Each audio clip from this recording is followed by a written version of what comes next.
Nakamuraya was perfectly suited to serve as a place of hiding for two foreigners such as Bose and Gupta. Behind the store, there was a Western-style manor that was being used as a guest house and had become vacant just days earlier.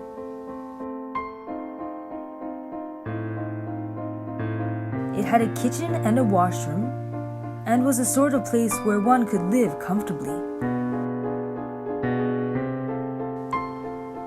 The outer structure visible from the street was the large Nakamuraya building, and so there was no way that anyone could see who was living in the house at the back of the property.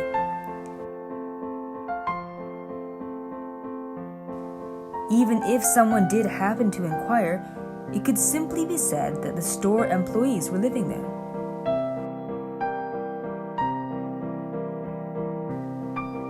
Furthermore, if they purchased foods imported from overseas, it could simply be explained that customers came to Nakamuraya to buy unusual foods that are not traditionally eaten in Japan.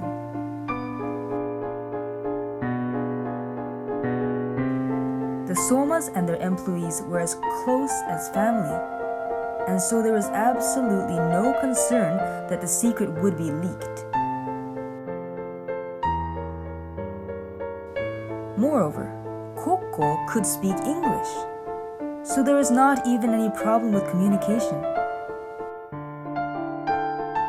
Such a well-suited hideout was a rare thing even across all of Tokyo. Bose thanked the heavens for such remarkably good fortune.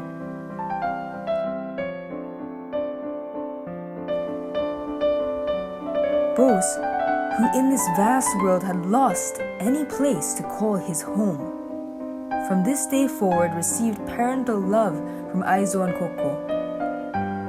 Thus began Bose's life as a fugitive, hiding in the shadows, cautious of even the sound of the wind, in a country with a foreign language and unfamiliar food and culture.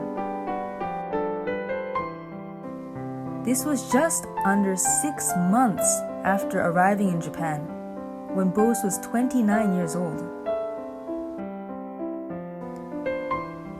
If he was seen by the public, he would most certainly be apprehended by the police, deported from Japan, and placed on a ship to Calcutta.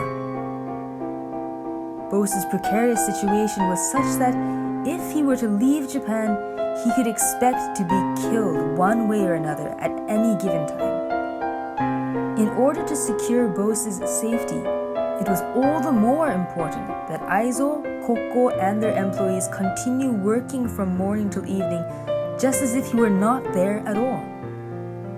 They could not afford to let anyone grow suspicious.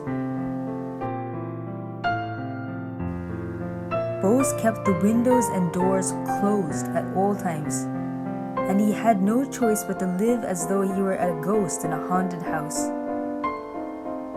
He was not even able to enter the garden, much less go for a walk outside. He was forced to keep himself in a situation of complete house arrest. For the first several days, Gupta was still with him, so Bose at least had someone to speak to. But once Gupta fled, his life lapsed into indescribable solitude.